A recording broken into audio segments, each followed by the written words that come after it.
thank you again for just taking the time to do this artist talk. We're going to talk a little bit about New Futures, your thoughts on the show, and like why you chose to like enter into the show, and also being an FPAC member, and like what you think about FPAC, and just like your life as an artist. It's a little bit of a lot.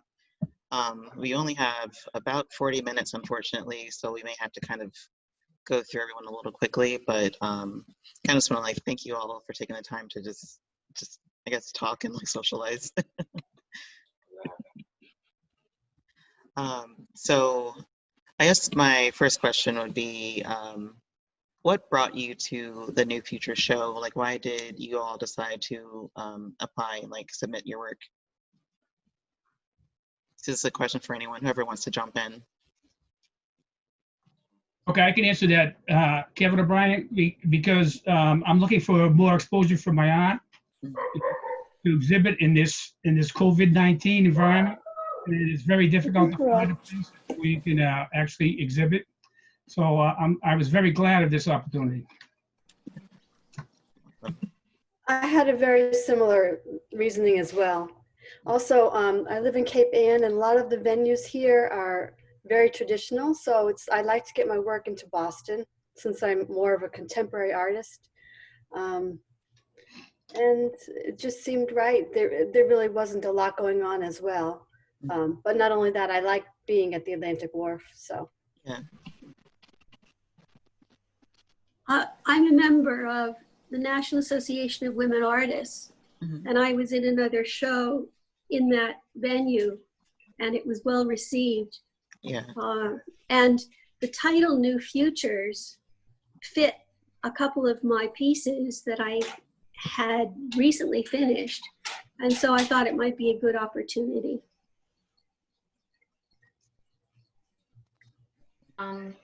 I thought the title and the timing was really interesting because it's the 50-year anniversary for Earth Day this year, or this past April, and I thought that was it was nice to make work that honored that tradition, because it's a weird time to be celebrating the 50th year anniversary, but I don't know, wanted to do something to honor it, and glad that the FPAC made a prompt that lended itself to that. Yeah, and well, two reasons. One, I showed a while ago at Atlantic Wharf, and it's just such a great space, and a lot of artists and architects and creative people go through there. So I was excited just to have anything in there. Yeah. But my work is, I do a lot of paintings of water, like rivers and waterfalls. And to me, it's all about the past and the future, like both the creative and the destructive. And that feels so much how the world is right now. It's both so destructive and so creative, like hopeful and hopeless. So it just felt like it fit. Like there's not many show topics that feel like they fit, so this one I was excited. Yeah, and it's interesting, Siobhan. Actually, the original idea for the show, it was also titled New Futures, but that was going to be a show about sustainability. I mentioned this in the last group before, but I had planned for this to be just how artists fit into the world of sustainability, and like I wanted this to be kind of like all-around approach to educate and to just kind of get a community base going. And I was a little sad that we ended up not being able to do that, but I think this idea was also more pressing and like had a lot more, I mean, it was more relevant. I mean, I don't want to say more relevant, but just at the time. Timely. Yeah, it's more timely. Right. And I think Current time. yeah, even sustainability is still talked about in this, like in relation to the pandemic. So I think it's still important, and I'm glad that we at least had a show that was kind of related to that in some way. Yeah. Yeah. It's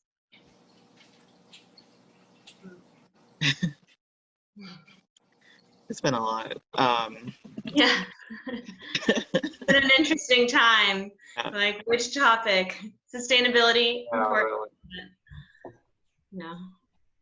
And I was wondering if you all could talk a little bit more about what the show's theme means to you. I know we talked a little bit about it already, but just like how artists respond to the pandemic and just overall like what that means to you.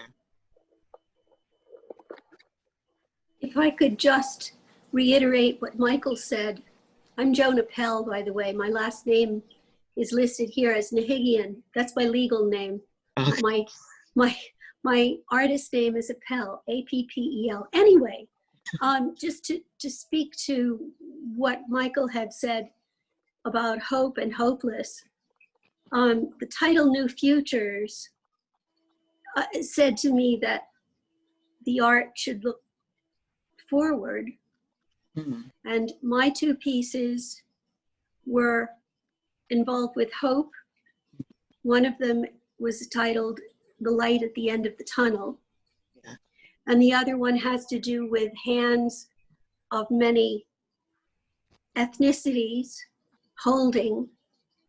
And hopefully after things get better, there will be some healing to be done, and things will be better, I hope, afterward. Yeah.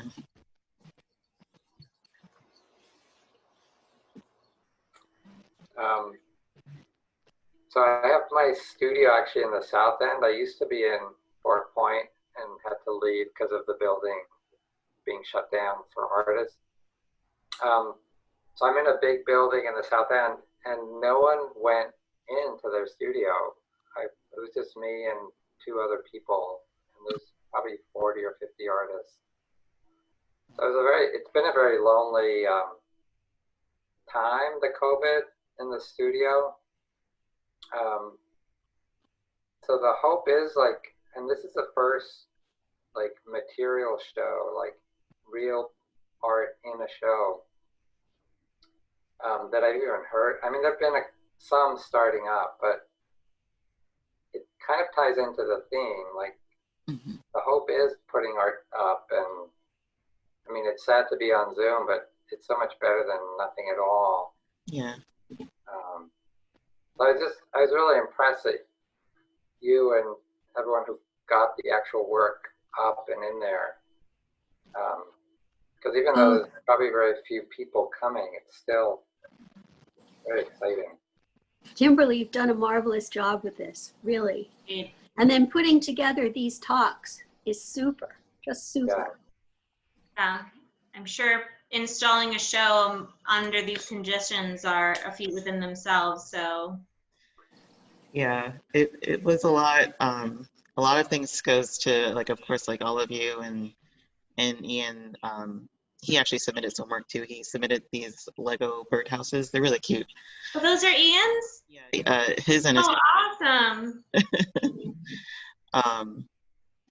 But like he's been such a good sport and like very helpful, and he's always so efficient with like installing shows and like always being in a good mood and like a good sport, and like it was great to just kind of have him as a consistent when everything else is sort of crazy.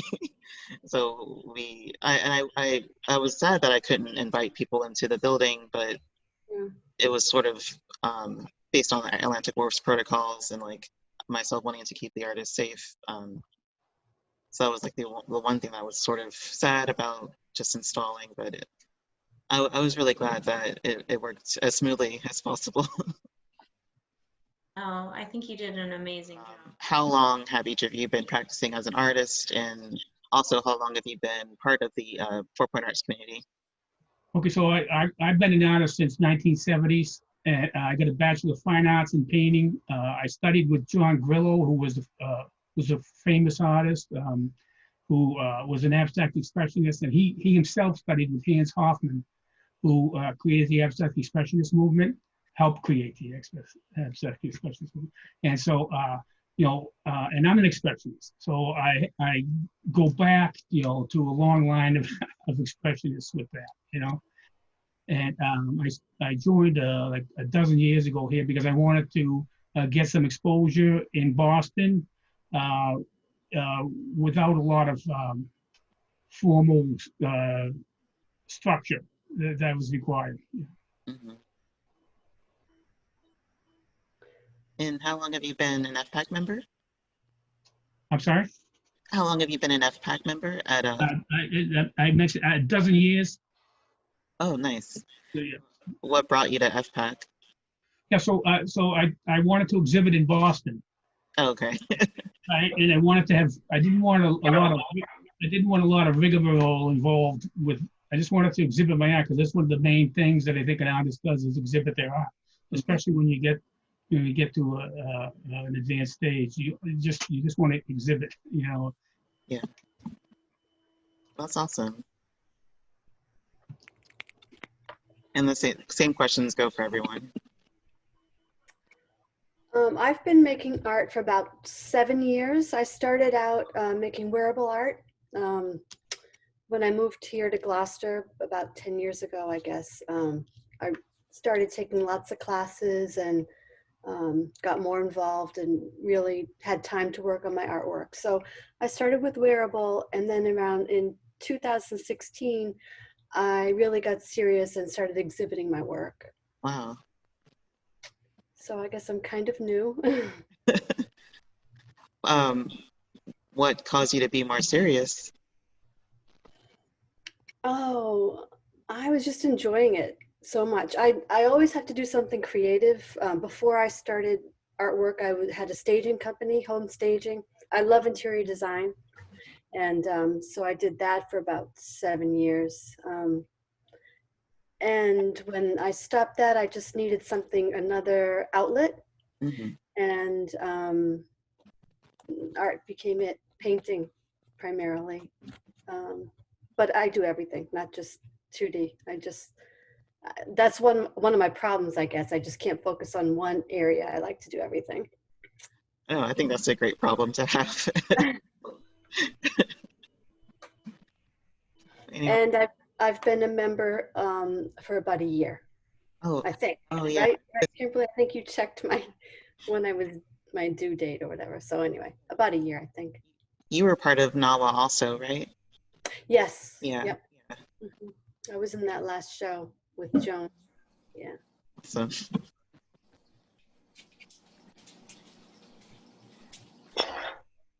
Yeah.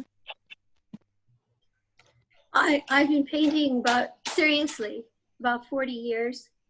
I'm also a professional musician, and so I have been split kind of my entire life.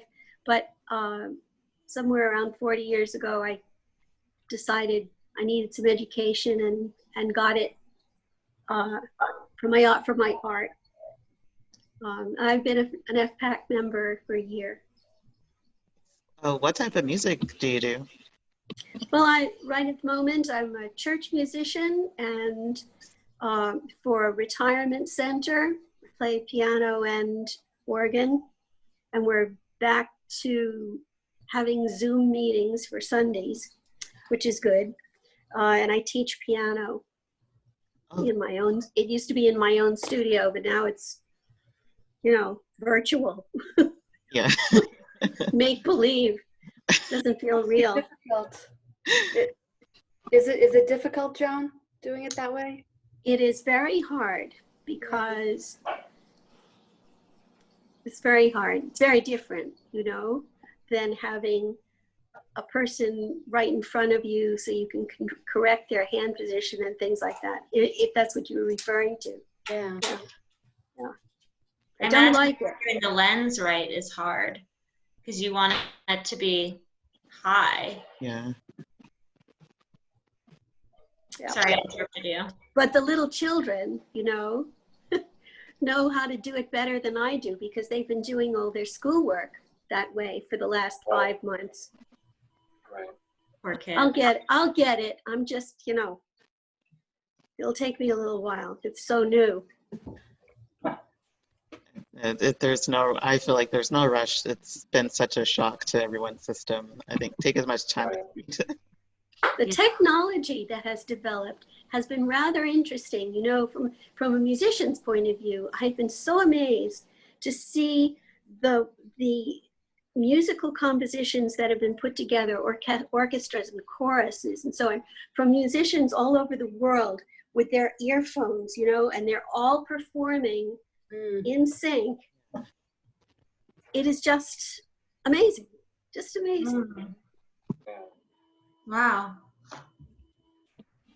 Crazy. Delightful. I think Siobhan, you can go. Oh, thank you, Michael. I've been I graduated from Maryland Institute College of Art in 2009, so that's the date I would choose, that when I became an artist, I guess was then. That was 11 years ago. And I'm not an FPAC. I guess I am an FPAC member now. yeah. So thank you. And so that's new and that's exciting. I actually was introduced to FPAC because I'm also a landscape architect, and my office used to be across the street from the Summer Street gallery, and and so that's where my introduction to the community was. So it's been very nice. When I used to go to the office, and when I was at that office, it was very enjoyable. Those days are done now, or on pause. Yeah, they'll be back eventually. Yes, I hope so. Yeah. And Michael?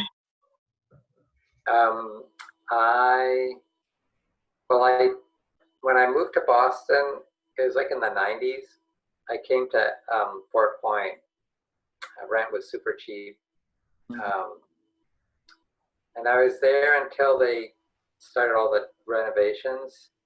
And my sister was in the same building. There's a whole group, it was a revolving museum building. Mm-hmm. And then most of us moved to the South End. And so I've been on and off member. When I remember to sign up, I try to stay a member. I really support the whole organization. Basically, it saved the neighborhood from becoming totally non-artistic. Yeah. And being in the South End, it's interesting because they have an organization, the South End Artists, I forget so well, but they're not nearly as community driven. There's not as much of a feeling of support and creativity and programming, and so that spirit is very special in FPAC. Mm-hmm.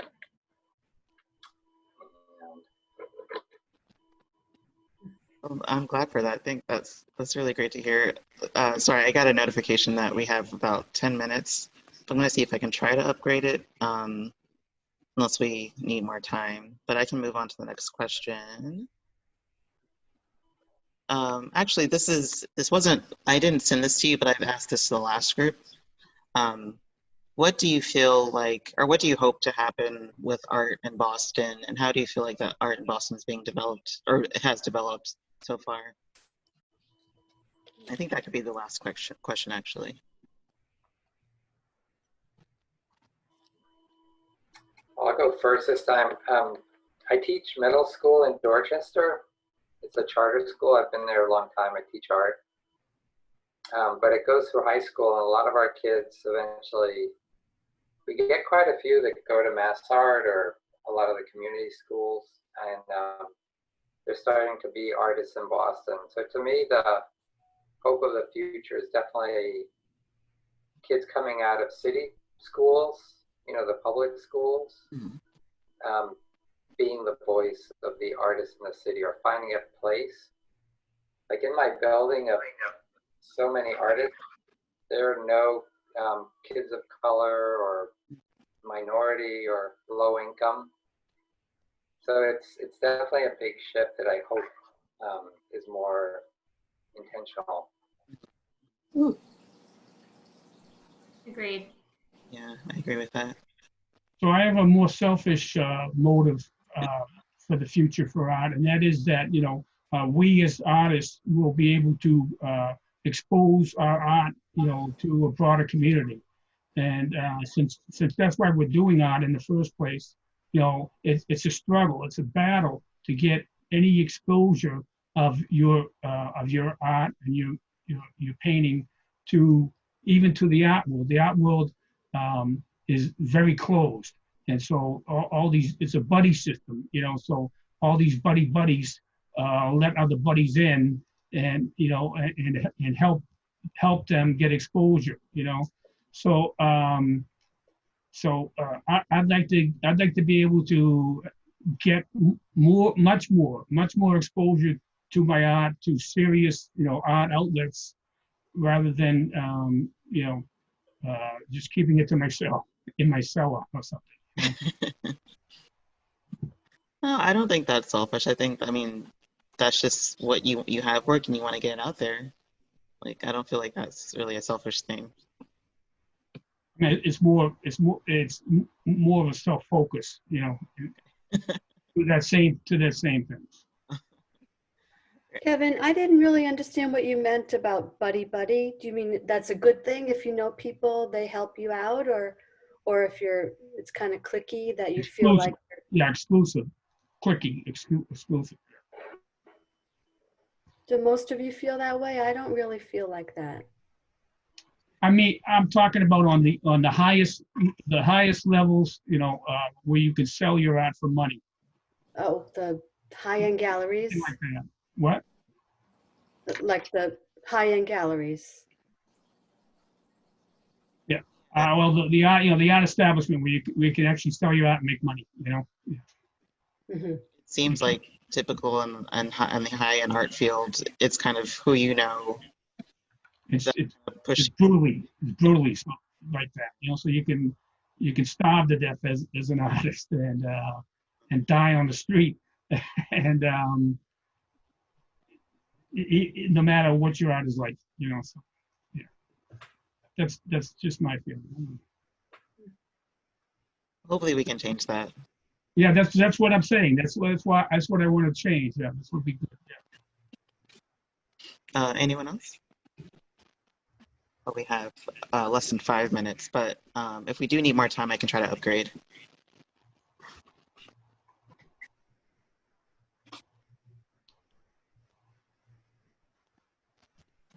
What do you hope for the city, Kimberly? Good question. I hope for, I guess this is similar to Michael, I hope for more inclusion and diversity. I would like to see more variety in arts also.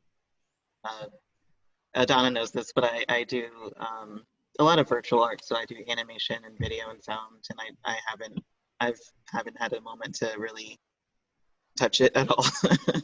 And it would be kind of interesting to have a more possibility to show virtual work, because typically the artists would have to provide their own equipment, and that's not the case in my situation anyway.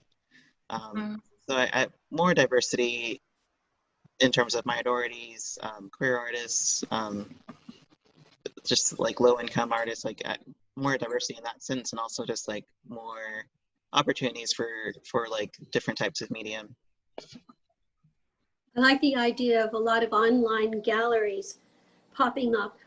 The difficulty is trying to market them and get them in front of the public. And keep their attention. Exactly.